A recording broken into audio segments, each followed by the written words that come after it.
Welcome, everybody, to a very special edition of Paleocrat Diaries. You may notice that I am not on Meaning of Catholic or on Reason in Theology. I'm on neither one. The reason why is because I'm actually chilling today with Cameron O'Hearn, and I'm broadcasting, I don't know, over at the Mass of the Ages YouTube channel. Super psyched about that, so I hope you're pumped up about this. Cameron's a great guy, super awesome dude, and decided, I said, you know what, we need to talk, right? He saw a video, a dialogue that took place with Timothy Flanders and myself on Telegram, in fact, over at the Wolfpack chat. It was mega dope, if I could say so. It was awesome, and reached out, we got talking. We had this crazy idea. We said, why don't we decide, right, to settle on this and say, let's go in the real octagon for realsies and bring me over here to do a guest host special edition Mass of the Ages, Paleocrat Diaries, and your boy, Jeremiah Bannister.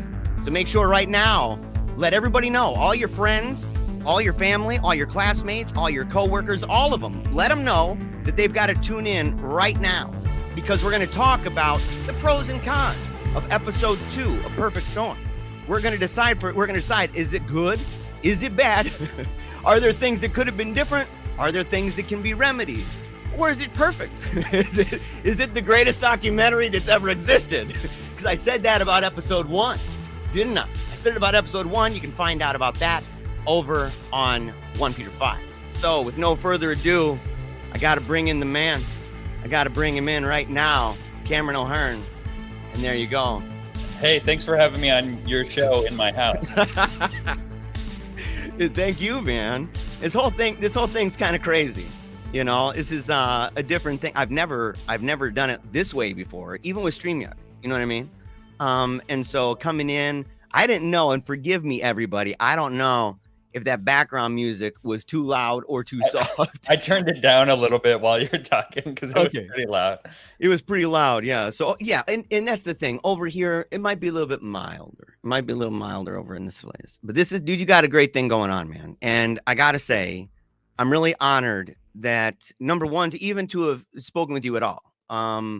As I said in the first, my review over at 1 Peter 5 of the first film, I think you are bursting with talent. I think that you are one of those guys that you don't see very often, okay, that you don't come in contact with too often, and that that has a vision for something and is able to envision how they want to lay it out, how they would like to see pictures and sound and themes and emotions and motifs all blend together in a really powerful way. And so I think that it was it's a powerful thing what you're doing, and the goal that you have, and we'll talk about that, right? But I'm down with you, right? I'm down with the sickness for this big time. It's what it's what I do. It's where I go to church. It's the kind of mass that I attend. I think I told people it's maybe been like 7 Novus Ordo masses on Sunday mornings in 5 years. So it's Latin mass. That's the main thing that I do. But when I saw part 2, we had some differences. And so I'm really honored that you've allowed me to come in and to do this in your house. And allow me, after it's over, to be able to share it and do other things like that. And so I just want to say that first. And some people might be wondering, why are you, why is this happening? Like, Are you inviting your friend to your house to, like, you know, critique the art you have hanging on your wall or your interior decorating style? Why have a critique on your own channel? Well, I would say that episode 2, we knew there was going to be a lot of criticism about it, particularly, and we'll get into this, but it's very different from episode 1, and it deals with very different subject matter. And we took a very different approach with episode 2. And that means that there's criticisms out there. So I wanted to have Jeremiah on, particularly because I think he's a great guy, and I think he's honest and earnest, and I just like your style. And so if you have criticisms over episode 2, you can live vicariously through Jeremiah. And add your comments below. Maybe towards the end we'll get to your comments. But yeah, I just wanted to say that this is not just, we don't make these films on an island or in a vacuum. We can get into this too. We have a very specific process where we collaborate with people. Yes, at the end of the day, I need to make a final decision in terms of the vision and the approach. So the buck stops with me, but this is about collaboration. So I'm also interested in hearing, Jeremiah. I've heard some of your criticisms. I'm interested in hearing more because we're not going to stop making films like this. So this is just the beginning. Yes. And again, dude, I appreciate it. It was one of these things, we'd never actually met. This is actually the first time we've ever talked even face to face on a video. We began in a comment section. You posed a comment and went to email. Tim Flanders, of course, he's the man, amazing guy, and connected us in email. And we've been going back and forth, and then it's gradually gotten more and more and more. Right? We've reached this a coda. We've reached it, man. We're here. But along the way, there were conversations just about you in general, where I just was asking him, and I was really impressed by something that he said. And it's the last thing as a way of introduction to this is to say, not knowing too much about you as an individual. Or two things that he said. One was the kind of work you did before Mass of the Ages, right? And I knew what inspired you. I'd watched an interview where you talked about your dad, right? And I thought that was a really powerful thing. As you came to learn in the green room, the end of the show for me is my daughter, right? So our family and tragedy and things like that have both affected how we approach this. And I think that that's probably, if not the reason, it at least fuels the prayerfulness of your the process. That's something Tim said. He said it was actually a remarkable thing. And I have to say this because I will hold this against you for real, is you let Tim wear those clothes on episode 2. He's such a well-dressed man, Cameron.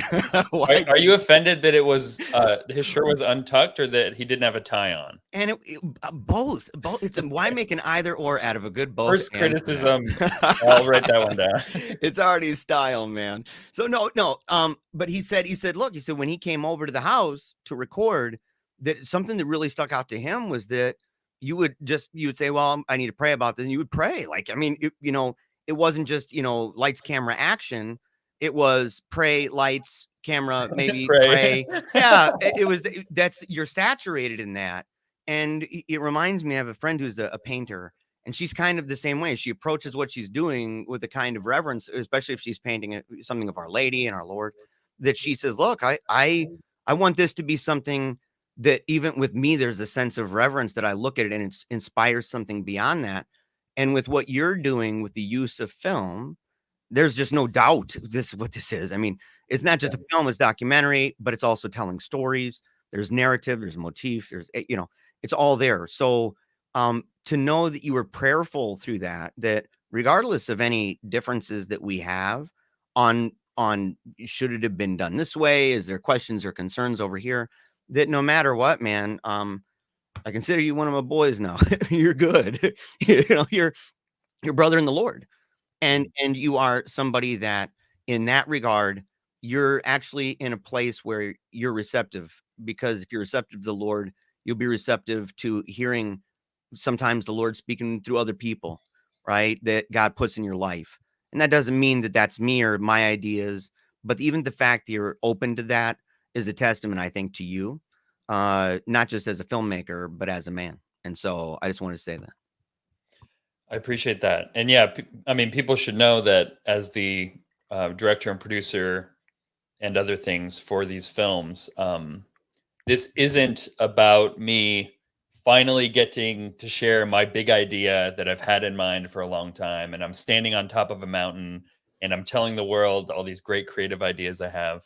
This is more like, I feel like I've survived. I feel like episode 1 and 2, I've just barely survived. And what I mean by that is I have a great idea and we have a process to take what would be a good idea, throw it against the wall, break it apart, have people criticize it left, right, and center, put it back together, try and try again. And the episodes 1 and 2 that are now for public viewing, that's after so much iteration and so much prayer and discernment, banging my head against the wall saying like, Lord, I don't know what to do, but I know that this film and these films are very important, so show me what I am to do. And it's prayer more than anything that has. I'm glad you have experienced some of that innate kind of sacramental depth. I'm saying a lot of flowery words just to say you see God's fingerprints on the films, and Oh yeah. I'm Yeah. glad that came through, because it's His work ultimately. And that's actually what rankled me about episode 2. And not even because of all, not, and we'll get into it, of course, but not because of everything that was said. But because there's ways that things can be said that are ultimately the same thing with different words. You know, we tell our kids this all the time, right? You didn't have to say it that way, right, to get the same message across, or to an emphasis, right, a matter of priority or order. And as a director, you know, one of the things I was excited about this is that, you know, I have my degree in mass comm. So journalism and mass comm, that's the primary education that I have for my degree. Political science is minor, but most of my work has always been done in mass comm. And I had a big interest in radio, television, film, and particularly in theory. And so I was, I wanted to speak with you, not just about the theology of it, because I'm sure you get a lot of that. I mean, you've got people probably all over, you know, making the arguments that are, in fact, old enough that it's part of the reason why you're doing this, right? This debate's gone on. It's before you and I were even born. But a way that we can achieve the same goal in different ways. It's a matter of means. And so I think that that's a thing I want to emphasize. So, but I wanted to ask, first of all, and someone asked Tim, and Tim, he was unsure how to, you know, what the answer would be exactly for this. He used it as an answer for himself, saying, oh, well, we have a target audience. But when kind of pressed on it, it was like, well, I'm not entirely sure. So what exactly, you know, what is in your mind when you're making this? Who is your primary audience? You know, and what's your ultimate goal of this? If you want to separate those two, start with the primary purpose and the ultimate aim, and then of course following up on that, who in particular you believe that this is best suited for, and in fact who it's made for. So as you mentioned earlier, the reason for making these films comes down to my love for the Eucharist. Ultimately, I mean, those of us who've had an encounter with the Lord, that's not just a theological idea or an interesting concept that we learn more about God, but it's getting to know God. And in high school, I had a powerful experience in front of the Blessed Sacrament. It was, you know, I had all this sin and shame and jealousy welling up inside of me. I was not the man I am today, certainly. And on a Steubenville retreat, as the Eucharist was passing right in front of me, I just felt this wave of love come over me. And that was a catalyst for the next, 20 years of my life, where I would go to adoration, I would go to mass, and I would be not just going there to tick a box or anything like that, but just going there to look at God, touch God, actually take him into myself, to have a relationship with Almighty God.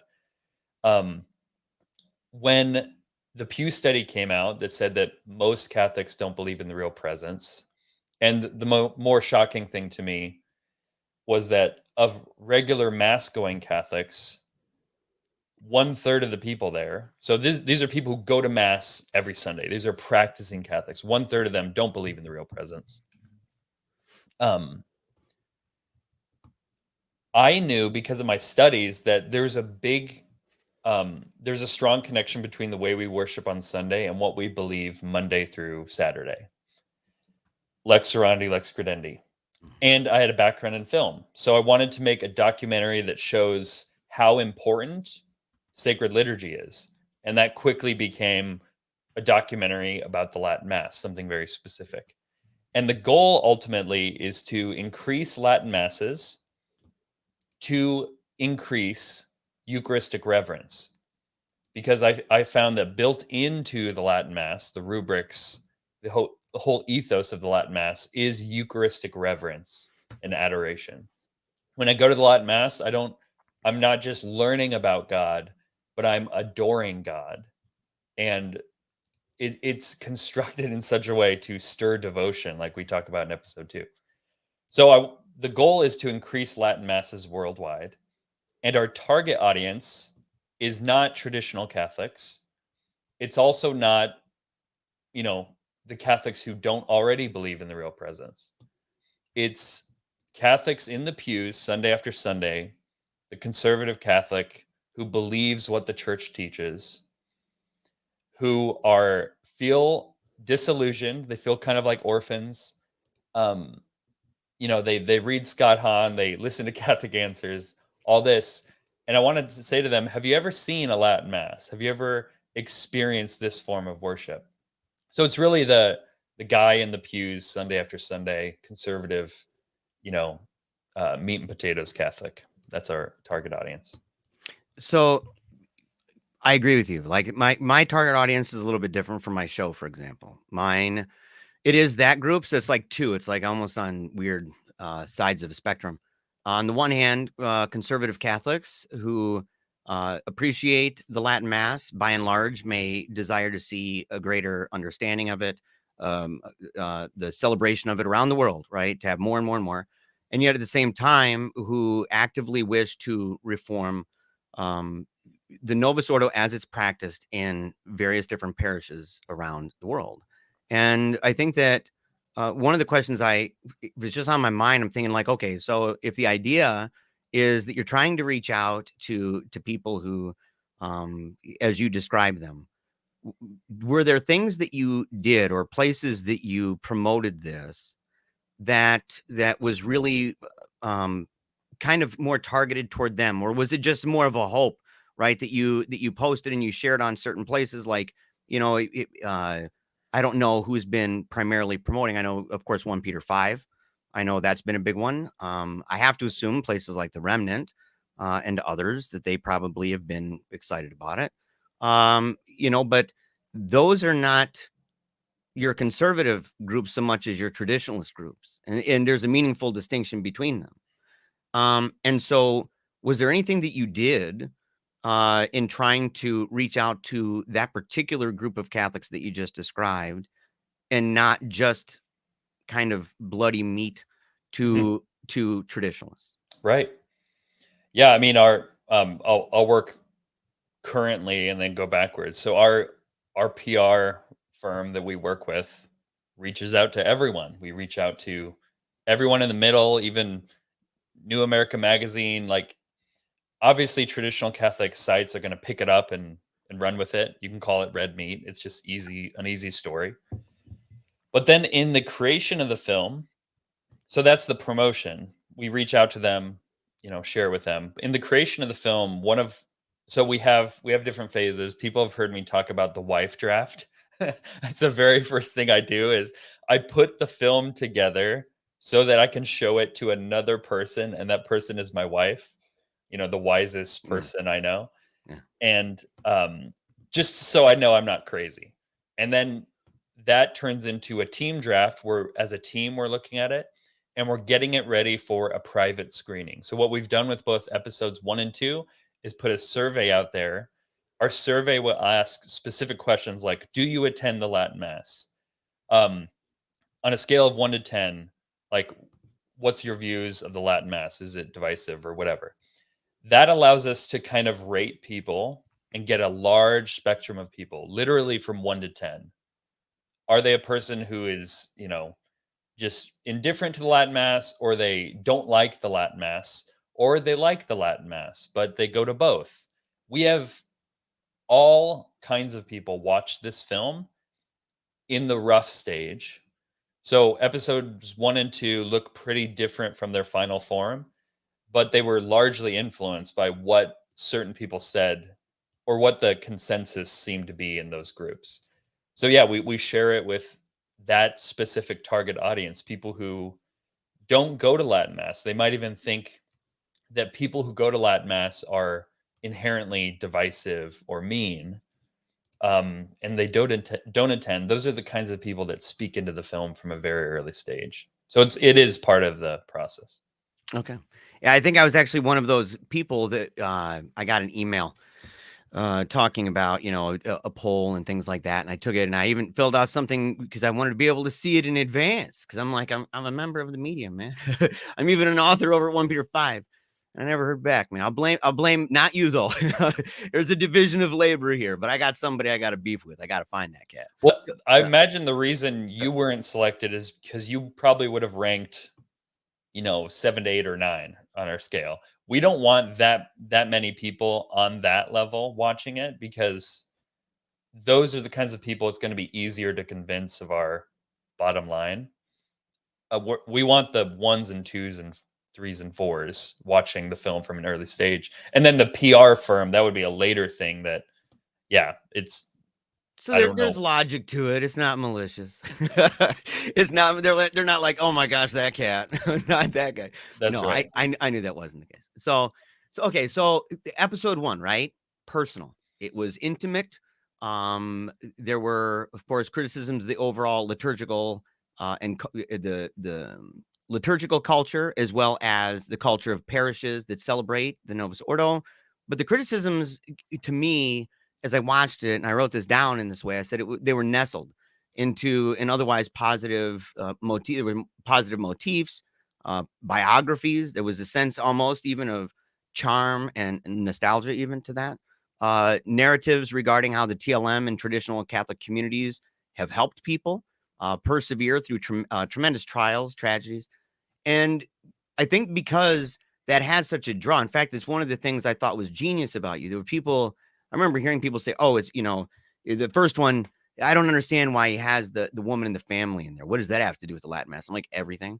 It has everything to do with it. Even the way that tied in with the beginning, right? With the Mass for the Dead. I said, and the overarching, the arc of this is that, the Latin Mass is becoming rarer and rarer in many ways, right? At least that seems like the way that hierarchs are approaching it and what they would like to do with it, many of them, even though it's become increasingly popular amongst people.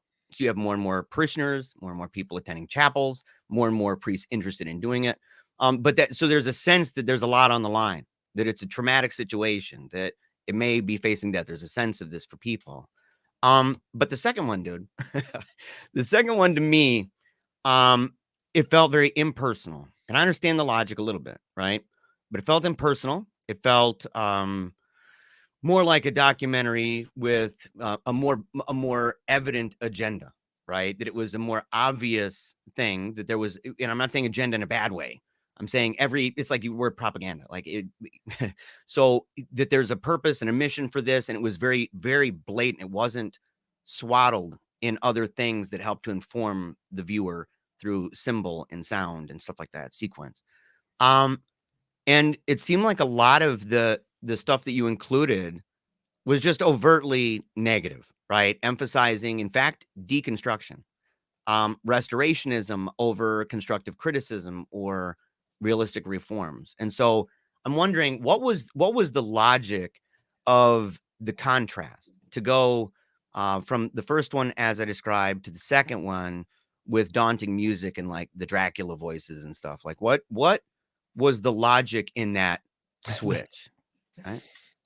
So the Dracula voice, are you referring to, I was thinking about this, was it Bugnini? Because I think it's Bugnini. He's coming to get you. The one who sounds more like Dracula, which obviously wasn't intended, was Paul the Sixth. Sounds a little more like, is kind of the tone. Anyways, so going back to the drawing board, we had talks about, do we find an individual who lost their faith because of the changes after Vatican II? And actually, Jody, the redhead, Jody's husband, precisely had that happen to him. After all the changes, he lost interest, left the church. So there was like, at the very initial stages, we talked about inserting story into it to do precisely what you talked about, to kind of win the audience over through personal testimony and symbol. I see a few initial problems with that. The first being, it takes a lot of time to tell a story, because a story is not just facts about someone. Like, it's not enough for a character to just say, these 5 things happened to me, and now the audience is supposed to care. You have to spend time with them. It takes time to develop an emotional connection. So that's why we spent so much time with Christine in episode 1, to get to know her and her situation. If we did that with episode 2, we couldn't have covered everything we felt we needed to cover. Now, this is also episode 2 of a trilogy. So I imagine people leaving The Empire Strikes Back. Luke has lost his hand. Han Solo is frozen in carbonite. The hope that we had from the first of the trilogy feels like everything's lost. Well, episode 3 is our opportunity to land the plane, so to speak, because you talk about the reform of the reform and these nuances you want to have. We can't have a story, and we can't have the nuances about the reform of the reform, how the new mass can be celebrated reverently. Let's go into the details of that, unless we're making a 3-hour film. So we decided to bracket the film and take a very different approach than episode 1. This was also to generate a little bit of excitement and surprise. Whoa, this film's very different. It has some humor in it, but it is very dark. So we're balancing levity and darkness. So we just decided to take a creative risk. Let's go into let's have these characters actually talk. Let's have them debate. Let's show the changes. Let's show how they deconstructed the mass, because I think that is what happened. It's surprising to me that the Pope, the bishops, Catholic answers, they'll say things like the new mass is in perfect conformity with Vatican II or Sacrosanctum Concilium, or they'll say things like 99% of bishops voted to change the mass, therefore the Novus Ordo is a good thing. And they miss this. They equivocate. They relate 2 things together, aren't related. They make assumptions. They're not nuanced, and we start to forget our history. We forget this important time period that happened after Vatican II that expressly contradicted Vatican II, and it was important for us to just blow it apart, to basically show people what happened behind the scenes. And the most critical animation for that was leading up to the moment where we talk about reverence for tradition, these women who are fighting for tradition, and then finally how this missal was drastically altered. Because this is the other thing, this other assumption. If you want to go quickly into the reform of the reform, what you forget is that people like to think that the new mass is basically the same as the old mass, especially if we do it in an external way, like it looks like the old mass, then it's basically the same. And I hear this from everyone.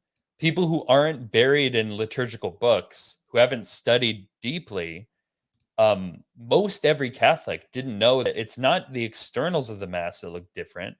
It's the content of the mass that was drastically altered as well.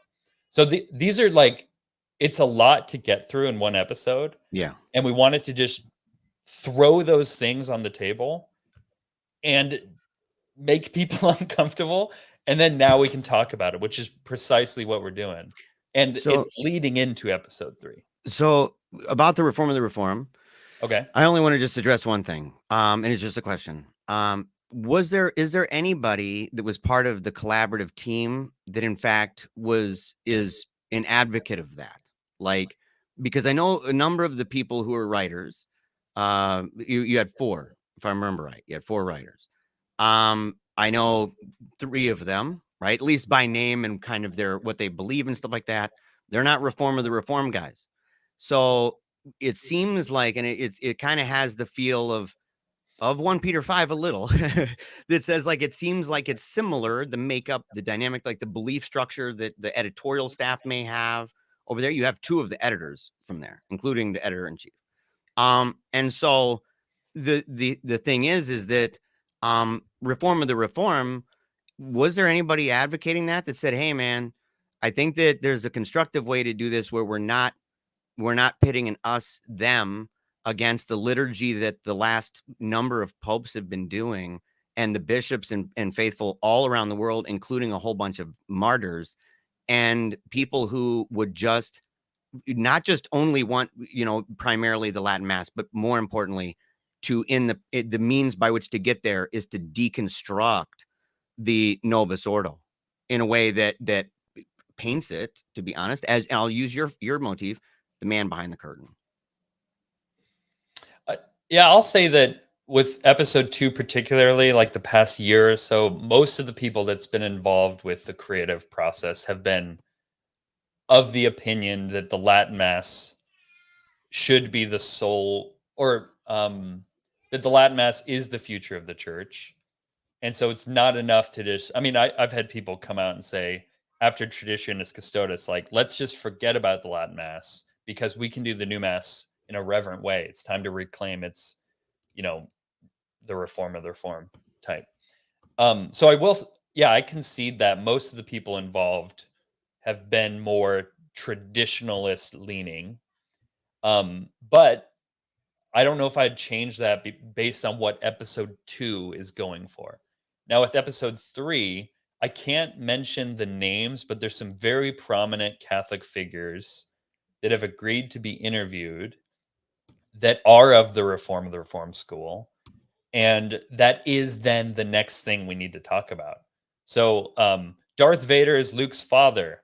Oh my gosh. Okay, well, what does that mean? Well, let's talk about it and let's unpack that, in the final installment. So this is an important consideration. What does the Reform of the Reform look like? Is it the future of the church, the Reform of the Reform?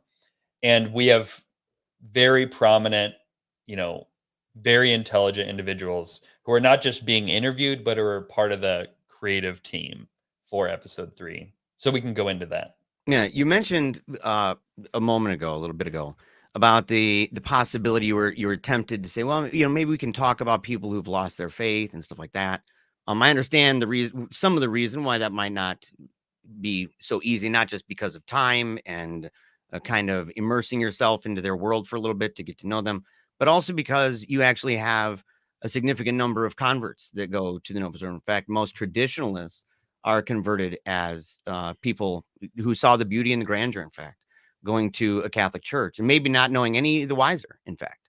But it didn't matter at the time. They were quite glad to flee from the pig's trough of Protestantism or wherever they came from. And they were quite glad to find the Catholic Church and its liturgy. But in talking about the loss of faith, one of the criticisms I have of traditionalists in general is I am convinced that they are sedevacantism making factories. I think that I've said that about high profile people. People get mad at me about it because I say, yeah, I call them crypto sedes. I say in practice, they'll say on the one hand that they believe in the Pope, yet on the other hand, they're saying things and not maliciously. They're well-intended, good-hearted people. They go to church, they love God, they pray the rosary and everything else, have a bazillion kids like I do. And so they do that. However, the faith, when they talk about Rome, has a certain interesting quality. And one of the qualities is something that I've creatively, maybe if even to my own detriment, called Martin Lutheritis. I said, when they say Rome has lost the faith, the popes have contradicted, the councils have contradicted, they have enthusiasm in their brains and verms in their veins. And so this is what we're dealing with. Worms in the brain, enthusiasm in the veins for these folks, because that's what he said. He took a stand, and his was a matter of conscience and deciding for himself, right? Saying, unless I am convinced by my conscience and the reading of scripture, meaning his interpretation, then this is what it was going to be. I think that there's a lot of people in the traditionalist community who are fueled by this sort of thing, right? And fueled in a way with conspiracy, for example. I think that's just a general thing. And I'm into conspiracy stuff too, so I'm not judging people about this, but saying that when framed in that way, and when talking about the man behind the curtain, and when talking about the plotting and the scheming, and when talking about, and I'm grateful that at least Paul Pope St. Paul VI was at least a dupe, right? He was at least just duped. Right. He was somewhat innocent, but he feels like, even his facial expressions are like, oh no. So, but the thing is that in that world, I think that it's missing something big, and I don't think that it really clicks for a lot of people, and that is that Bugnini wasn't the man behind the curtain. The man behind the curtain for Vatican II, and I'm going to ignore the correlation causation problem, that Vatican II, the promulgation of the liturgy, the promulgation of anything with papal prerogative, papal supremacy, is the Holy Ghost, and it's the Lord. The Lord is the head of the church, the bride. He guides the feet. He made certain promises to guide her and to preserve her as the pillar and foundation of truth in such a way that every decision that we have, any debate we have, is to be, if you can't settle it, you bring 2 or 3 witnesses. If you can't settle that, you bring it to the church. You don't just keep going over and over, back over the documents forever. You have to go, there's a buck stops here moment. Yep. And the reason why we can trust that is because if we don't, and we disregard that, we're heathens and tax collectors. We're toast. So there's no like, well, unless it's a bad idea, because then we're in Protestant ecclesiology. We're toast. So my issue with this is that motif, the man behind the curtain. How do you salvage, or where do you find in your documentary, in the way that you chose to do this, where do you find that is not purely a naturalistic ecclesiology or a naturalistic way of looking at the way the church operates? It's just plans and plots and schemes and secret groups and foiled people, but that it is preserved. The Catholics can trust the ecumenical councils and the promulgated things by the popes. Where in the film do you believe that they can find that? So I would agree that the one behind the curtain is the Holy Ghost. That's why it's not Bugnini at Vatican II changing, throwing doubt into the Vatican II documents itself. It's Bugnini, pulling knobs and levers after Vatican II to get a very specific ideology through in the Mass. So do you think the church can make mistakes in its discipline, even promulgating breviaries, for example, that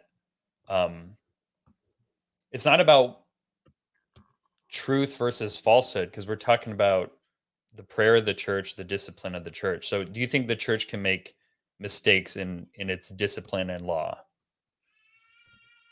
Ask that one more time. Do you think the church can make mistakes in promulgating its discipline or law? Vatican I, in fact, I'll just pull it up here. I've got it to Tim, actually. I'll pull it up here. So there's in Vatican I believe it would be session 4.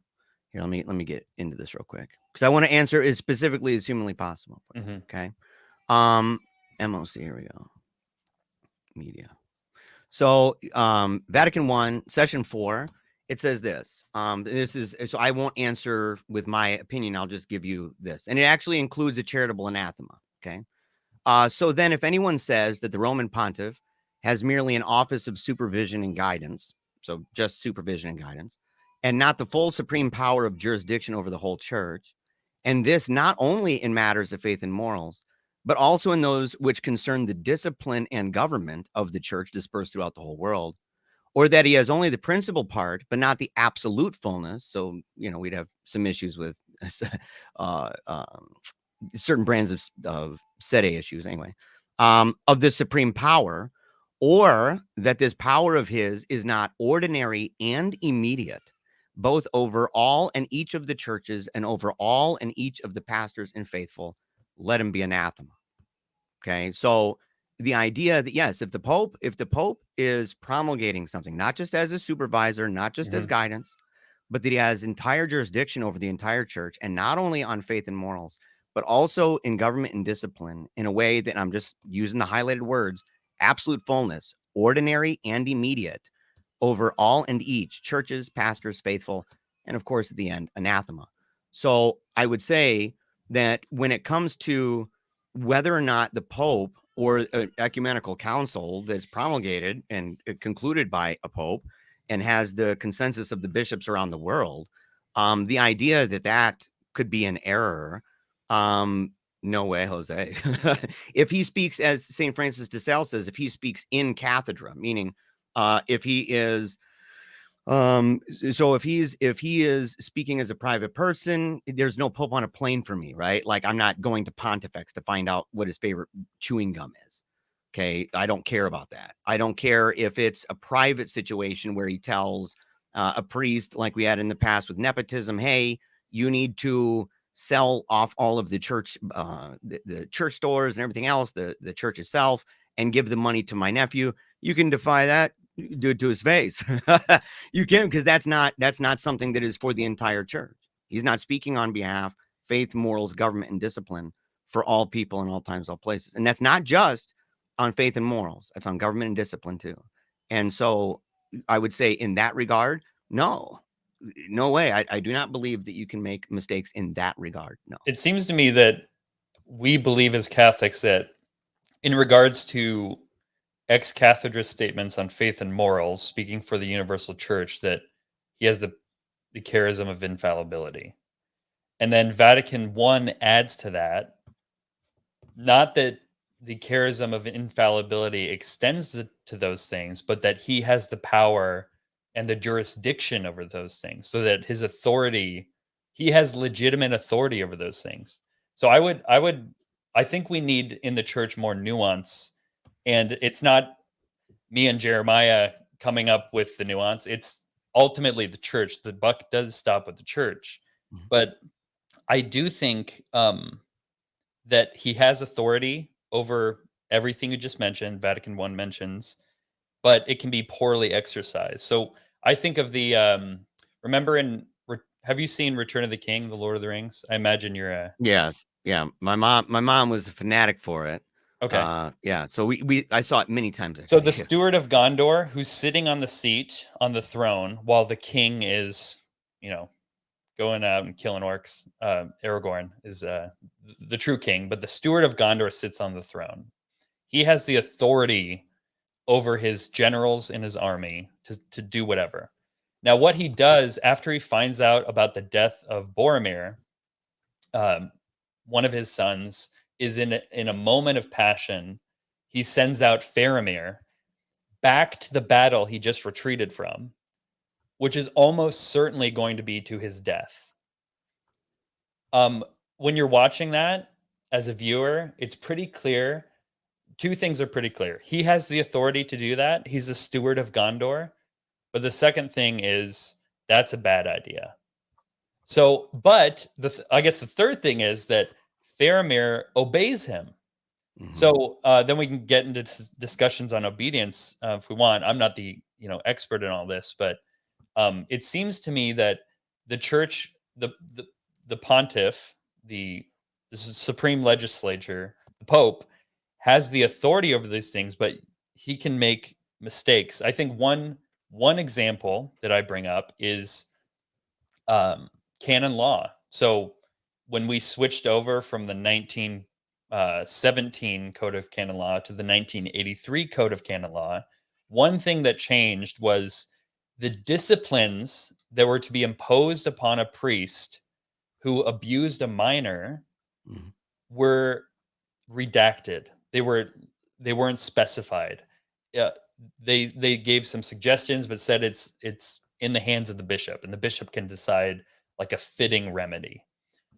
Okay, the Pope and the Church have the authority to do that. The Code of Canon Law in 1983, it's legitimate, but because that specific law was changed and the protections were removed, and it was what I would say is a worse law than before, we created a huge loophole that allowed bishops to hide abusive priests all over the country and the world, because they looked at canon law and said, oh, the remedy is going to be, him going to counseling, and we won't tell anyone about it, instead of, removed from office, faculties removed, these kinds of things. And actually, Pope Francis, I think this year, is changing that specific code back more like the original. So yes, there is this legitimate authority, but I think it can be improperly exercised. And I have another example I can get into with a breviary, but I'll say this though. I'll say the reason why, because people in the chat, I am in the octagon. I know this. I'm in a lion's den over here. So it's true. And you guys are good. It's a good thing. Dude, I'm delighted, man. I'm rocking out here. So listen, here's why I would say this. So St. Francis de Sales, right? When he's talking to Protestant people, he's making his argument about the authority of the church. Can it promulgate error, something that is an error? Now, someone can say, well, it was a mistake. And you go, okay, so we can talk about the difference between a mistake and an error. The difference is that when it comes to a court of appeals, so like, let's say, for example, you think that, well, I think this was a big mistake, or I think this, if someone wants to say error, because I hear it all the time, right? I hear it all the time from trads. They say it on my chat. They say it in the comments. Oh, dude, yeah, they're making tons of errors all over. They may not understand a distinction. But if we have a dispute and we say, oh man, I think that this is definitely wrong, this should not have been done, the way that the church has set up problem resolution is that you're going to go back to the exact same office that made the verdict. And that office, that is, the buck stops there. So if we say, well, I think that was an error, I'd say, okay, well, let's debate that out. We've already debated it out. We get 2 or 3 witnesses. We're already well past that. Okay, where do we go? To the very person that traditional people are accusing of making decisions that cause these issues, and that made decisions that put things in place that caused it. And we're back to that exact same office. And a lot of them have resulted in saying, no way. Why would I do that? I mean, there's tons of errors. And I say the reason why is because our Lord says that's what you do, number one. Number two, because it has the keys and we don't. Number three, because that is the divine constitution of the church. And lastly, because if you don't, you're a heathen. You're a heathen. And so even if someone wants to contend that there was a mistake, then it comes back to, what should we do in light of that? And are we slaying the church with the sword of our word? When we criticize and bash bishops, when we criticize and bash the Pope, when we cast doubt and suspicion, a hermeneutic of suspicion on councils and promulgated things left and right, are we doing that? And is that even legitimate? So that's why I brought this up, was because it's inevitable. People can think that they've gotten around it, but it just throws us right back there. So it doesn't matter, because we're right back to the exact same place. I don't think it's about us legislating in place of the church. And then I would agree with you. It's not about us picking and choosing the legislation of the church we want to follow. I don't think that's not what I'm about. I can see how there's a lot of public traditional Catholics that begin with a hermeneutic of suspicion instead of, this is how I would put it, begin with a hermeneutic of faith and trust. Even though the church, even though our mother, the church, has hurt us so many times, has confused us, has thwarted us, even though that has happened, just begin with faith and trust, because we are Catholics. You know, we're you don't want to be at risk of doing what Martin Luther did, which was critiquing the church, seeking reform in the church, and then going so far as to leave the church and be excommunicated. I would say you begin with trust, but then as evidence comes forward that this thing, whether it's a legislation, a liturgical reform, is actually based on research, you know, your own piety, your own sense of the faith, you think is just a really bad idea, make your voice heard. There is no problem with disagreeing openly and publicly. There's a way to go about it, but yeah, episode 2 is a very angry film, I would say. Mm-hmm. It's very much like, this should not have happened. Vatican II said some things, and you just said some things in order to let you know, have total control. I want to give an example. I think it's helpful. So there was a breviary published in the 16th century. It's called the Quinones Breviary, and it was made. So it's Quignonez. It was made so that the cleric could have more time in his ministry. So it's like a really quick breviary. It's like a centenized breviary. It's very simple. This was promulgated by a pope. And then because of the research and outcry and piety of the faithful making their voices heard, this is before social media. This is before the printing press. Making their voices heard, then a future pope abrogated it. So this is what happened. This is from The Organic Development of the Liturgy by Dalmalco and Reed, who is controversial figure. He's controversial. He's also a hero of mine. We can get into that. Yeah. Okay. He says, it is significant that the Quinones Breviary, produced at the request of and duly promulgated by the Apostolic See, was in itself nevertheless not regarded as beyond criticism. The repudiation of this breviary by rescript of Paul IV in 1558, and its subsequent proscription by St. Pius V in 1568, is the preeminent demonstration in liturgical history of the priority organic development of the liturgy enjoys over approbation by competent authority. The prudential judgment of Paul III promulgating this reform, so Paul III was the one with the breviary, in 1536 was an error, finally corrected some 5 popes and 32 years later, in the light of the evident dissatisfaction of the faithful and at the prompting of scholars. So error, he uses the word error. He would probably nuance it to say it was a mistake. And I do think we need more nuance when we're talking about a liturgical discipline. But it was because of the dissatisfaction of the faithful and the prompting of scholars that this was reversed. So this is what I want to do. I want to just say, I mean, after we showed episode 2 to one of our bishops, a bishop at a screening, I just went up to him and I said, "Your Excellency, what did you think? What are your first impressions?" And like a deer in headlights, he said, "I just had no idea. I had no idea." He was fed the narrative that the new Mass is the Mass of Vatican II, that if you have criticisms about the new Mass, then you're criticizing Vatican II. And that's just, I don't think, how liturgical development happens. I think we can get on our platforms, get out our megaphones and say, yes, I'm just an average guy speaking on a webcam online. I'm not a bishop, but I have a big problem with this for reasons of piety, for reasons of my scholarship. So you bishops, look into this and make some actual change.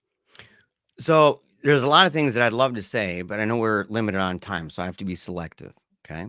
So I'm going to just roll with the idea that yes, we have the right to speak out, because this is ultimately what episode 2 is. This is the faithful speaking out, right? I think there are numerous issues at stake here. I think one of them is that when it comes down to what we believe and how we live and how we move and have our being, that we are admonished, in fact, required, in fact, by saintly popes, and one that should be, right, Leo the 13th. I'm down with that.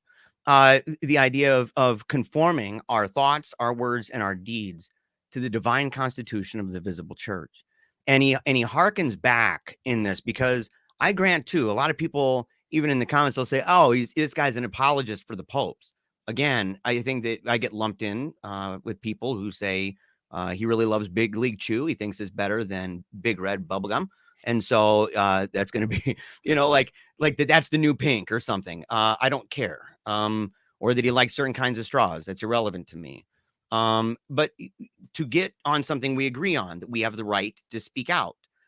I think that a lot of people, if I may, on your side of the aisle, operate under this assumption that all we have are instances. So like with what you did here, or what Eric Sammons, who's also in the film, the only criticism I ever had on your lighting, bro, I don't know why you had the key light on the same side as the camera with that guy, but exposure was through the roof. So, but the thing is in his article talking about opposing the general vision of the Vatican II popes and those of the conciliar church, the general opposition, he's using examples of people who've resisted. Almost every time it's a bishop. It's almost always somebody who's in a hierarchical position. And a lot of times it's treated as though the church, for some weird reason, lacked foresight. I just want to throw this out for people who are watching and for you to say, if people right here, this is Pope St. Gregory the Great. Okay. Subjects are to be admonished that they judge not rashly the lives of their superiors, if perchance they see them act blameworthy in anything, lest, whence they rightly find fault with evil, so you're right to judge, you're totally right, they then be sunk by impulse of elation to lower depths. Leo describes it as by pride, that pride would lead them to greater wrongs, that doing this is a kind of pride that rises up that would make them do this. They should be admonished that when they consider the faults of their superiors, they grow not too bold against them. But if any of their deeds are exceedingly bad, what should you do? So it's like, look, you shouldn't be too bold, but what if it's really bad? So judge them within themselves, so that constrained by the fear of God, they still refuse not to bear the yoke of reverence under them, not just obedience, reverence. It goes further, and he uses Saul and David as examples of what he says are a bad prelate, a bad hierarch, right? Bad pope, anybody. Saul, David on the other side. Okay. He says that he calls their works, these wicked bishops, he calls it works of woeful stench, showing the noisome thoughts within them by carrying them out into deeds. I mean, it's super strong. In fact, he goes earlier and he says, for prelates ought to know that if they ever perpetrate what is wrong, they're worthy of as many deaths as they transmit examples of perdition to their subjects. So he's not playing footsies with this. He's being tough on it. But he says this. He says that David was afraid to strike because pious minds of subjects, right, withholding themselves from the plague of backbiting, smite the life of their superiors with no sword of the tongue, even when they blame them for imperfection. And when through infirmity they can scarce refrain from speaking, however humbly, of some extreme or obvious evil in the superiors, they cut, as it were, silently the border of their robe. And it says, because you're still marring the dignity of the divine constitution that nobody can change. And this is the last part. Yet they still return to themselves and blame themselves most vehemently for the slightest defamation of speech. What I wonder is if you think maybe that, maybe not you, maybe if you say, I don't think that we did that, right? And I used bloody meat earlier. I'm actually using it in the sense of Marshall McLuhan. Okay. Mediums and messages, bro. So the medium is you guys.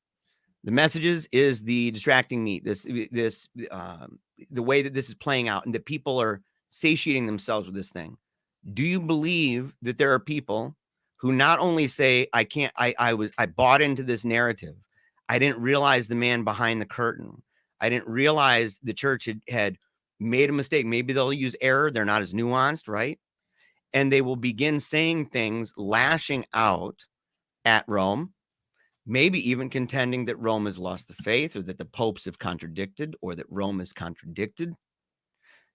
Do you think that it's possible that your film is similar to my criticism of otherwise well-intended mediums that are sedevacantist making factories that will, on the one hand, bolster people's faith? True. Advance the knowledge of the Latin Mass? True.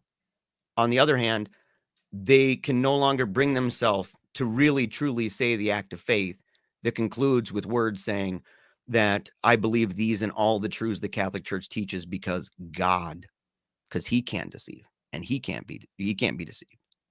Do you think that's at least possible? Yes. I think if the film lacks nuance, particularly in regards to the indefectibility of the church, or the the distinction between a council and the implementation of the council, then that would be a fault of the film. And I don't think the film is perfect. I will say I'm incredibly, intensely proud of the film.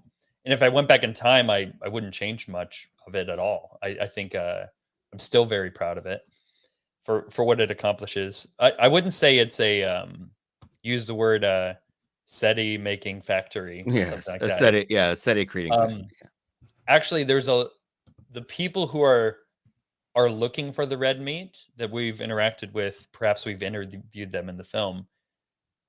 Their critique of the film is we didn't go too far. We didn't go far enough. We left Paul VI out, that kind of thing.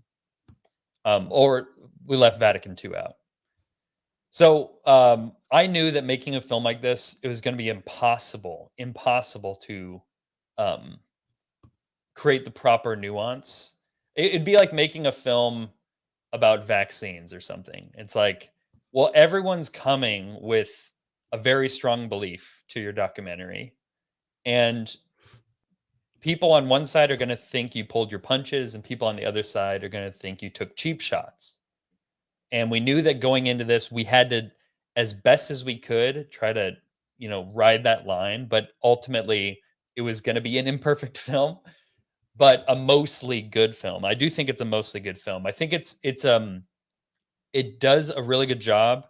It's what I call like a dirty laundry documentary, like where, and I just came up with that, so it's not like something that's people say. But if you're making a documentary, for example, about the church abuse crisis, probably people might leave the church. But they're leaving the church because they don't have faith in the church at the outset. The reason that bishops wanted to sweep under the rug these abusive priests was precisely because they said, we don't want to cause scandal. We don't want people to leave the church. Well, if you're making a documentary that I think is critical, that I am, going to my judgment day, confident that I've done my best job I could do with the time I had, with the resources I had, and without, sleight of hand or anything like that. That there would be some people who see this and then, I'll just leave the church. But that's not a good reason to not make it. That's a consequentialist way to view it. I'm more interested in, is it true or not?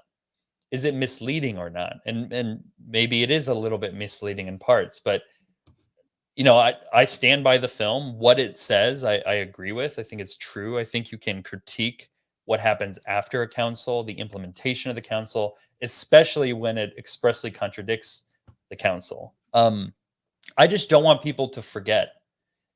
I saw this as such a critical documentary to make because we were, and our bishops were, forgetting what happened after the council. They have in their minds the new mass, and they have in their minds Vatican II, and Pope Francis himself is moving forward with the idea that the new mass is based on Sacrosanctum Concilium, and that's just not true. So it's a messy documentary, and it's an angry documentary. And yes, some people might be convicted in their sedevacantism, but I imagine that their faith wouldn't have been strong at the outset. But the good it does, I mean, if you're making a documentary about the church abuse crisis, it's so that we don't forget. We don't forget what happened. We don't repeat the same mistakes. And there's going to be some fallout from that. Yeah, I should have been more clear, man. I said sede making factories because most of the time when I'm talking to them, I'm talking to people I label crypto sedes, and that are people who claim on the one hand that they still believe in the Pope, but if you talk to them, they don't describe the Pope in any way that any of the saints would, right? They're not describing obedience in any way that the church would. They describe the church in ways that are hermeneutics of suspicion. I call them suspicionistas, autonomous.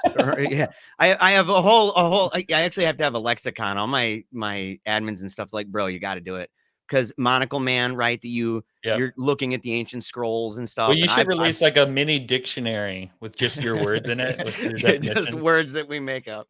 Yeah, I think it'd be fun, man. And so, but the idea that you've looked into the scrolls and you've come to the conclusion you don't need to believe that, you don't need to submit, that sort of a thing.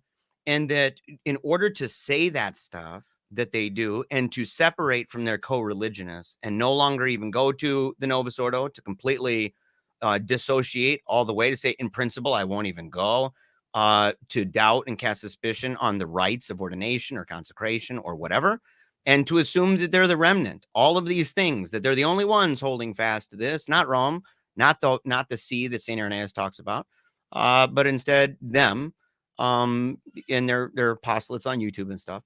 And so that group of people, in order to say and behave that way, it betrays a number of beliefs. And the beliefs would be that the church has defected, at least the visible church that we would go to in order to resolve disputes, okay, which is the only thing that cannot defect, the Roman See. It's not talking about an individual parish or anything like that. We're talking in the sensus fidelium, the general body in that sense. So it's defected, it's mutable, it's fallible, and that really the church is in the dock, and we make decisions that it's up to me and my conscience, very individualistic about, and I joke about how it would change the act of faith. I believe these and all the other truths because I have a super dope monocle and studied all the scrolls and came to this conclusion. So nana boo boo. That is kind of the way I think it's treated, even if nobody's going to say that. Only I am. Only I'm going to say that. But I'm describing what people do. And so when I say, is it going to fuel this? And so the last question, because I'm being cognizant of your time. I know that you've got something at 11, dude. So if you got to cut out earlier than that, if there's stuff even in the house, man, you just let me know. Yeah.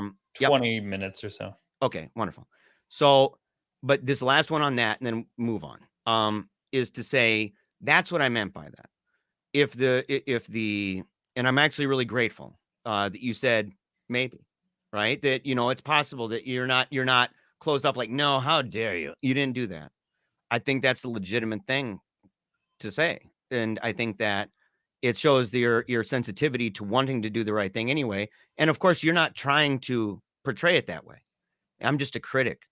I'm just a guy coming at you, right, with my pen and my pad of paper, and I'm like, he did this wrong. So what? You're the guy who made the film, right? And you're doing your best in that regard. But that's what I meant by that. So I only wanted to just clarify for people that I wasn't just meaning that you're going to have people all of a sudden joining CMRI and SSPV. That's not what I'm saying about this. We're in agreement that the Christian faithful have a right and even a duty to express dissatisfaction with the things that offend their piety or research. Oh yeah, but okay. Yeah, but then what do you do from there? Well, and it's also how you do it. I agree with that. And that's what I'm saying. Like if you're smiting with the sword of your word, and I think a good way to look at that is the way that the way that St. Francis de Sales talked to the people of outside Geneva in the Chablais, he said, look at Calvin, look at Luther, look at Zwingli, look at all of these leaders, go and look at their writings and take out anything that's railing against the Pope, that's bashing the hierarchy, that's casting doubt and suspicion on the saints and on tradition and on everything else, on the way that truth and tradition is transmitted through time and space. Take all that out, and you'll find that they really had nothing else to do.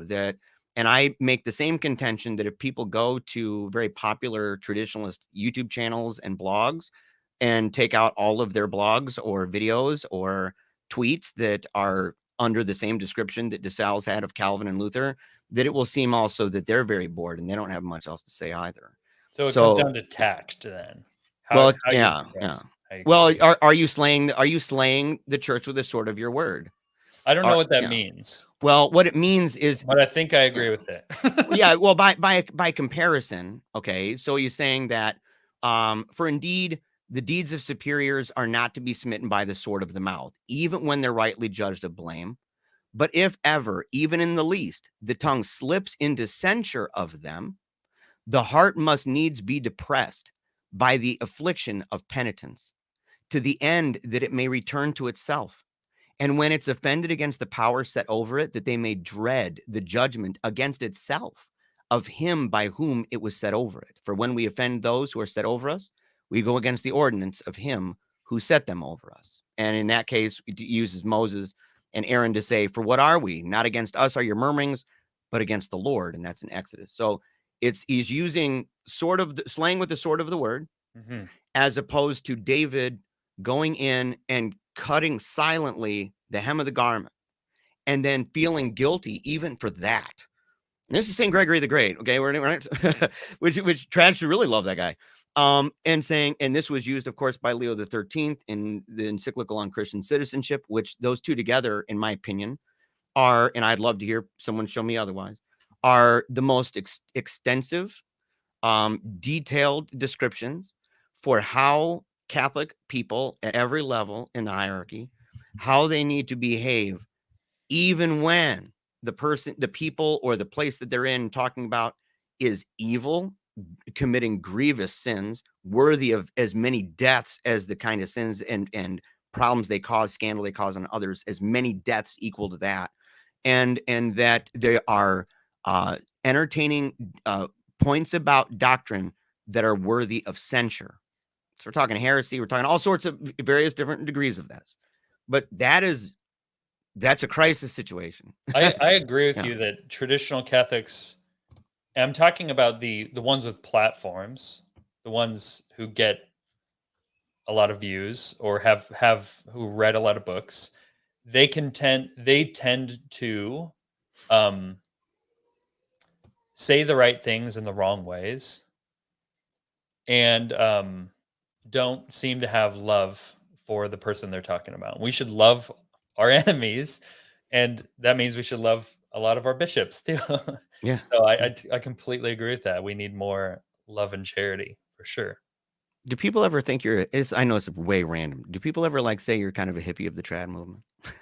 No, I've never heard that. You look like I'm going to label you that. You look like the hippie version of me. I'm the hippie version of you. Yes. Yeah. Oh, not hippie, hipster. That's what I meant. What? No, I'm the hipster version. Well, I'll take it. I'm like the classy businessman version of you. Yeah, it's true. Yeah, you are. With the glasses and the beard and the. Oh, that's true. That's color true. hair.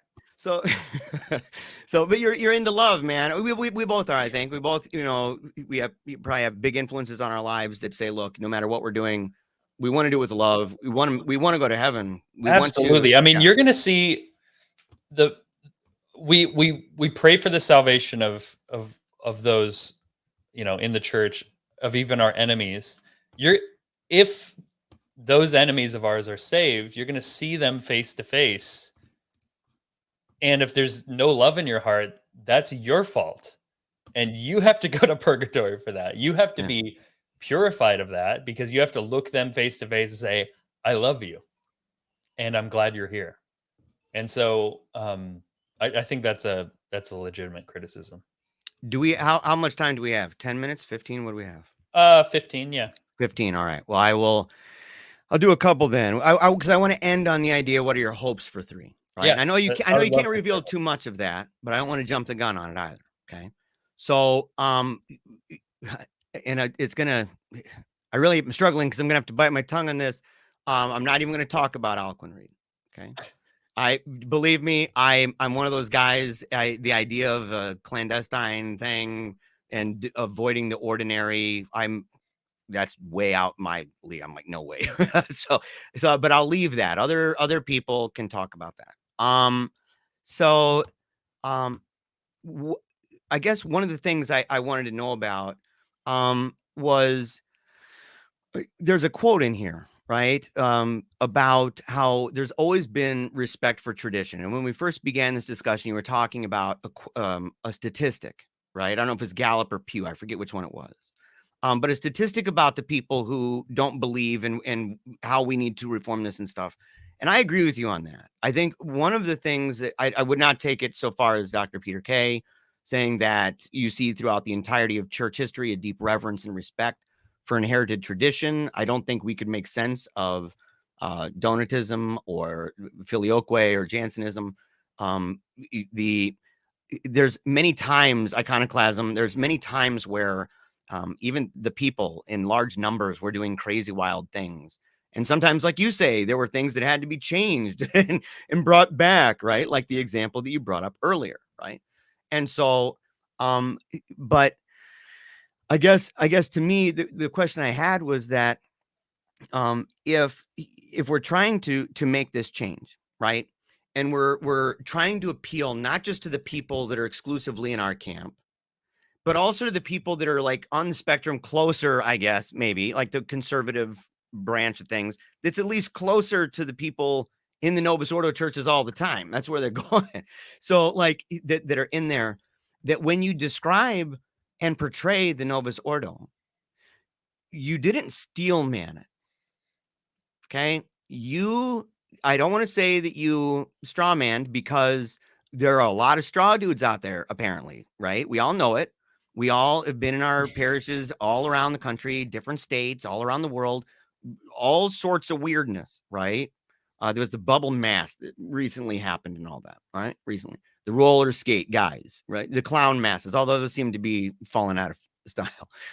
Like whatever they ever even were, you know what I mean? But the idea was that why if the idea was to show the reverence that's done at the Latin Mass without, and you wouldn't have to make a case for R&R, it would itself lend to those who would be able to make that case, which would expand reach, to instead of showing the contrast between that, instead to show what people I think slanderously refer to as a unicorn mass. And so I think why wouldn't you? So I go to one, right? I know a very popular editor-in-chief of a traditionalist website that goes to one, like that at least at that church, and says that is done in a remarkably beautiful, reverent way and powerful, transformative of lives. And I'll say this, that's what brought me back, dude, to the faith. It wasn't the Latin Mass. There was an editorial change that happened to the article I submitted about how the Latin Mass brought me back to faith. I never know. I came back to the faith because I came on Christmas Eve after my daughter died, and I went to a Novus Ordo that was absolutely stunning. Gregorian chant in it, true. English, and it wasn't even ad orientem. Wasn't even. They are now. They do ad orientem. They didn't have altar rails back then. None of it. It was so overwhelming, so powerful. My family has never stopped going. Never. We went and we're there. All my kids, everything else, we're integrated. Now I got a show. I'm on this channel right now doing something nuts. Why wouldn't you do that? Why wouldn't you show that? The purpose of the side by side was not to show the difference in reverence. The purpose of the side by side was to show the difference of the externals, the content, or not the content, the context, the ethos.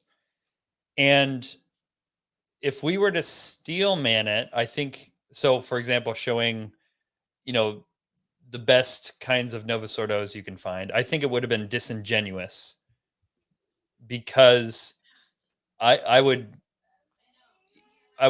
confidently say that 99% of the time when you go to a Novus Ordo mass, it is like what we showed. And the Latin masses we chose, including the actual music that you heard, the chanting, wasn't a recording, a highly produced recording. It was just us with microphones close to the choir singing. So side by side was the purpose was to show, if you go to a Latin mass, this is probably what you'll see. If you go to a new mass, this is probably what you would see. And like you said, it would have been low hanging fruit to show on the new mass side the scooter priests and the balloons and the bubbles, but that would have been disingenuous on the other end. I think, for example, I came up with a kind of an analogy for this. I bring it back to film. If you were to make a documentary on the consequences of being raised in a same-sex household, so like, does gay marriage have any merit? Let's say you're making this for a popular audience. What you wouldn't do is only find, let's say there's a study, it says that 95%, of individuals who grow up in same-sex households have certain problems. You would want to show the 95% in comparison with the 95% of regular households. You wouldn't find the 5% and say, well, here's Johnny who grew up with two moms and he's actually doing really good, because that would be disingenuous. So we wanted to just show the typical experience of what people can expect, and the purpose of it was to show the context and the environment. Because later in the film, for those of you watching who said, but wait a second, I go to St. John Cantius, like my mass doesn't look like that. Well, they also changed the content of the mass. So even if you have the best kind of reverent new mass, the content has been drastically altered. But this is optics. We're talking film, right? So like the optic, the sound, I don't know what got you in trouble with the music and stuff, man, but I don't know what song was it, by the way? Can you tell anybody? Like, what was it? I don't know if I can say it, but if you talk to me privately, I can tell you. Okay. Yeah, I want. Yep. Okay. So, because it's optics, right? And because it was sound, that is lending in a state of suspended disbelief. It's lending a lot of cues and ideas and saying, oh my gosh, I think the analogy you have falls apart, the comparison, because one of those is inherently sinful. Sure. The gay marriage, inherently sinful, totally against life, whereas one is sacramental. It's imparting grace to people, making saints of them. Gay sex is not making saints of people, right? So those things are and my analogy wasn't to equate the new mass with same-sex marriage. Certainly, it's an analogy to show that you don't look, it depends on what you're trying to communicate, right? So what does a scene try to communicate? If the scene was trying to communicate, let's put the best new mass against the best Latin mass, then I agree with you. We wanted to show the Gregorian chant, everything. Well, that's just another scene. I mean, our purpose of that was to show that the new mass and the Latin mass are very different. Maybe you've been to one once and you've been to another 5 months ago, but when you see them side by side, the typical versus the typical, then it kind of clicks with more people. I say, yeah, I mean, when the priest is talking out loud in the vernacular with a microphone during the consecration, that is kind of distracting and weird. And that's just the typical experience. So it's not about finding the best and pitting them against each other. That is an important consideration, but that's not the purpose of that scene. And then we're talking about adding more runtime, and now we're talking about episode 3. Yeah. So, okay. So this is the last thing I'll say about it. If you'd like to say anything about it, and then just ask you about 3 and we're done. Thank you, by the way, for your time, dude. You're awesome. And thank you for allowing me to do this on your channel. I applaud you, my friend. Like, I think you're a remarkable dude. So I think one of the difficulties with using that comparison is one is actually Catholic in the sense that it's a global thing that is just the ordinary form. right? That is what bishops and dioceses all around the world are doing. You are going to get everybody that maybe doesn't have a car or is stuck in this place or that place. The TLM is like a statistical pool of people who by and large choose for even similar reasons to go there. You're going to have a concentration of a specific, even a kind of person. I don't think anybody can deny this, that there's a kind of even personality types, things where they walk in and you say, it's not as varied. It's not, you're going to have very specific types of individuals, not saying it's all the same. I'm not At saying the Latin masses? Yeah. For example, how many black guys do you see there? How many people who like rap?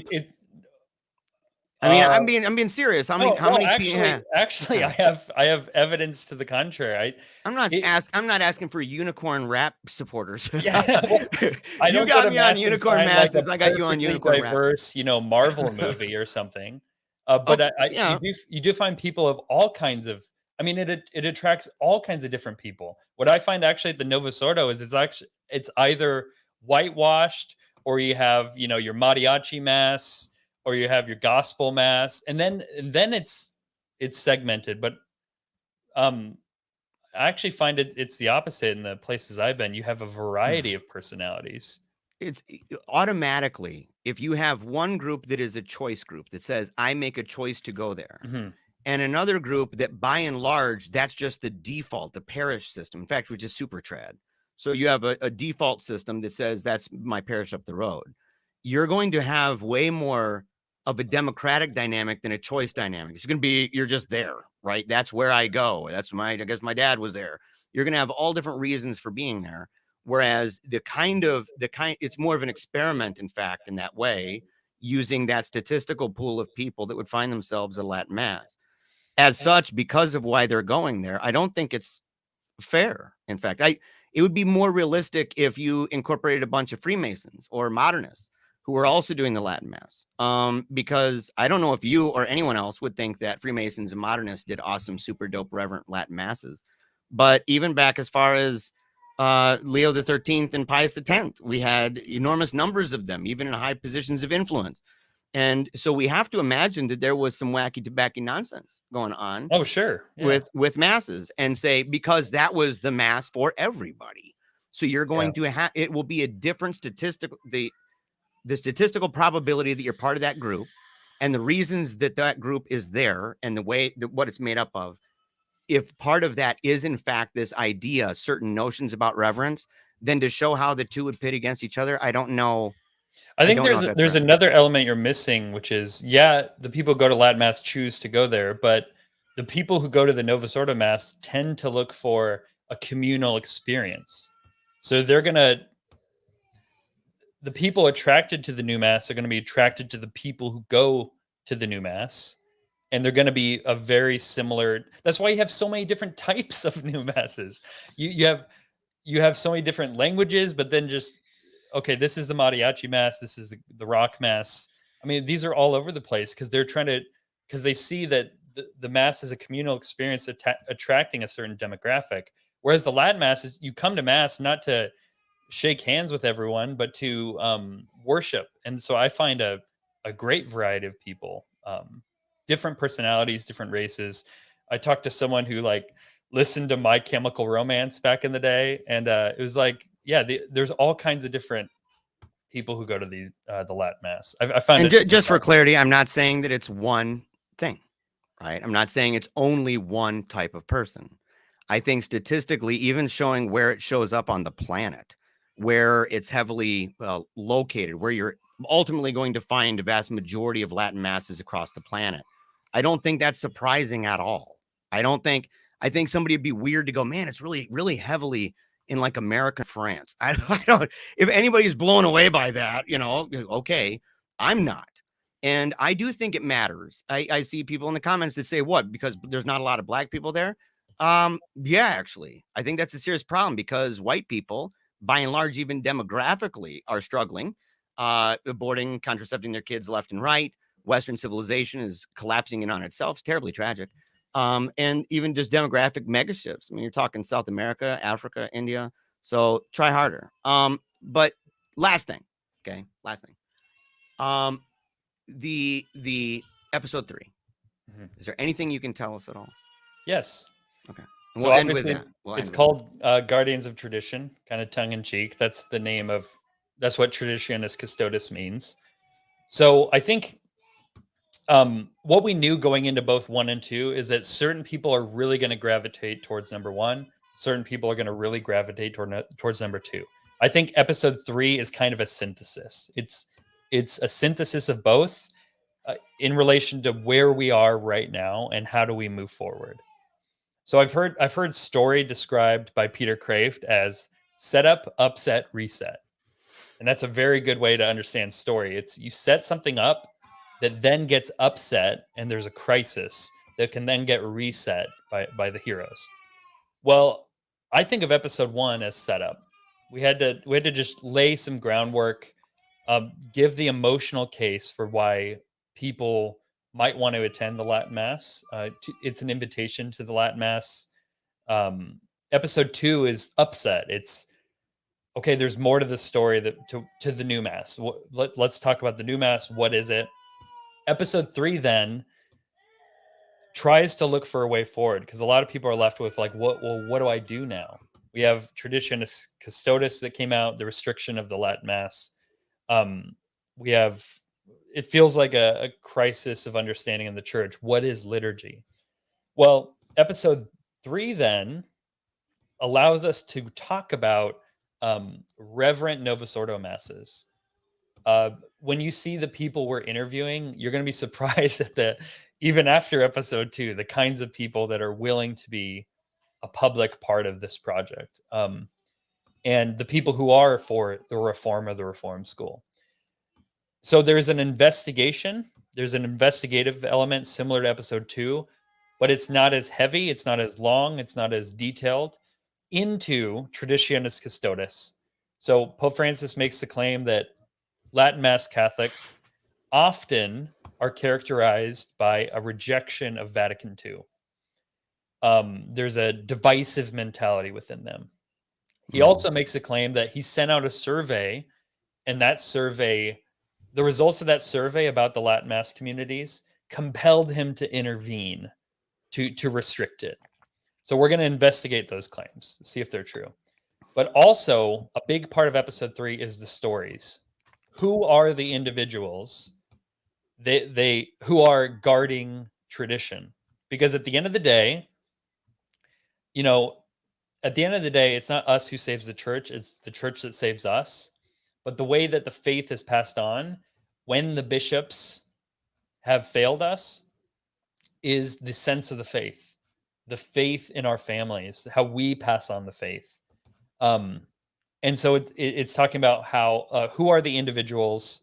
It's following stories of people who are guarding tradition, and we have some incredible new locations and some surprises also for episode 3. So I think people who liked either episode 1 or 2 will find a nice synthesis in episode 3. My only hope.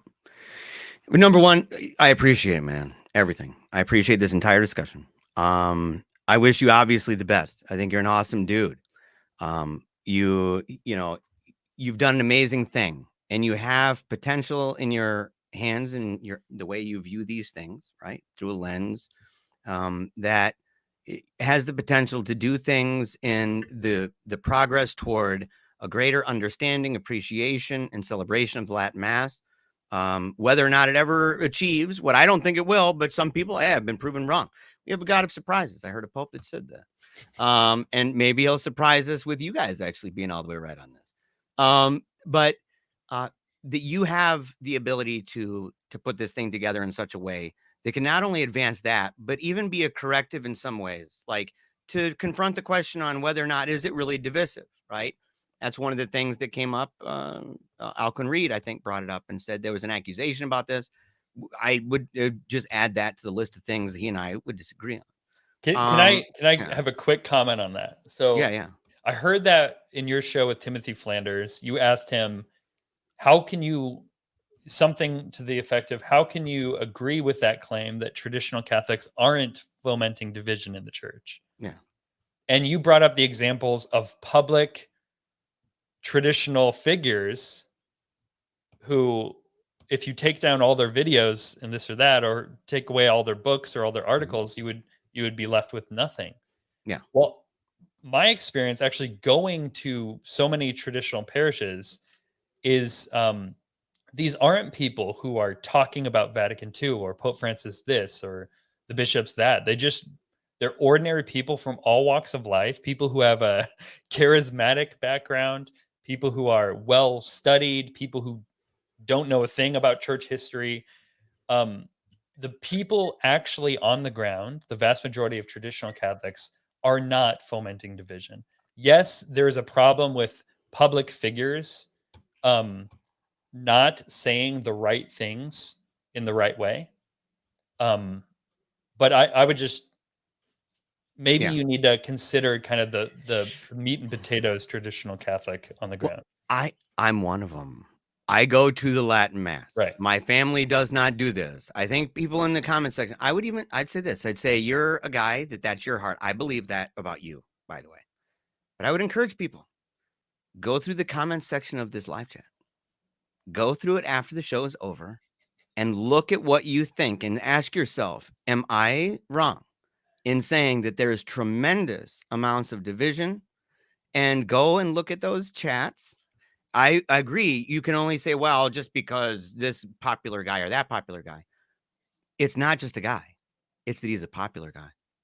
It's that he makes a huge living, or they make huge livings off this, and they have hundreds of thousands of views on everything. There's a reason why there's a two-step flow. There's a reason why influencers matter. There's a reason why that's reflective, in fact, of populations. There's a reason for that on just media theory alone. But we all know that Catholic Twitter isn't representative of Twitter. Isn't representative of Catholicism. That's true. Yeah. That even the people without platforms, if you just look on Catholic Twitter, just the people who are attracted to making their opinion known in this pithy, kind of mean-spirited way, it's not representative of Catholicism. It's representative of social media and the internet. So I wouldn't judge the movement on the internet or individuals who have a lot of influence. I would judge it by the vast majority of people. My only contention is that leaves it entirely to the biases of whether or not you think one way or I do, because there ain't no polls out there. And with it say, like, do you believe in the indefectibility of the church? And even with that, you say, they may say that because it's a dogma. On the other hand, they're listening to a guy all the time that peddles the idea that the church is mutated into maybe, in fact, the beast of the book of the apocalypse. And that they're the last remnant of the end times. Anyway, okay. I'm grateful for you, bro. I'm grateful. Thank you. I appreciate your time. I know you got to go. People can find out everything we're doing simply at just go to latinmass.com, and you can get notified about what's going on. We're building something very big with latinmass.com. Episode 3 is coming out, and that's a big deal, but there's something even bigger with latinmass.com. So just go there, get notified, see what we're up to. All right, bro. Well, I really appreciate it, man. God bless you. Thanks, Jeremiah. Yes, man. God bless you. And hey, best of luck with all the stuff going on in the home. I don't know if you've announced it to people and stuff, so I won't say anything. Oh, yeah, we're going to have a baby. Yeah, come on now. Boy, come on, a boy? Yep. Come on, son. Dude, you're good. You're good, man. So God bless you. Thank you. I'll make sure to end the broadcast here. And I just want to thank everybody, right? I want to thank everybody for being here today, right? And just letting somebody who's not even from this group, right? Somebody who's not from this particular channel, who's not said the nicest things, right? Maybe struggled in different ways, right? Struggled even to convey an idea, but to open that up and to, with a good heart, a loving heart. And Cameron's got that, right? All disagreements aside, the guy's awesome. I think in fact, he's a good example. And I have to only wish the best. All criticisms aside, everything that I said throughout the show, good, bad, and different, I not only believe that he's a good guy, that he's a good dad, he's a good. He's going to be an awesome dad to the new one coming too. So keep him in prayer. But that he's uniquely positioned to make an enormous amount of change in something that's gone on way longer than either of us have even been alive. This debate's not new. There's people on the far hardcore ends of all the spectrums. We're Catholic, right? I mean, that's like just part of the deal. Study history. You're going to get this. You're going to get this. You got even wheat and tares, and they're growing side by side. So people can frame it however they want. But it's awesome when you can look over at the person next to you, and regardless of the differences, you see them on their knees taking communion. You see them pounding their chest, crying out mea culpa to God, and saying mea culpa, right? I've sinned. It's my fault. And I need to do better. So God, help me. Help me to use my gifts and talents in a way that you want me to, in a way that you designed it and determined even before the beginning of time, that you created me for such a time, in fact, as this. And I believe that about myself. And for that, I'm grateful that he allowed Cameron to be part of my life. Till next time, never give up. Keep on smiling, and memento mori. I wanted to make people dream bigger thoughts.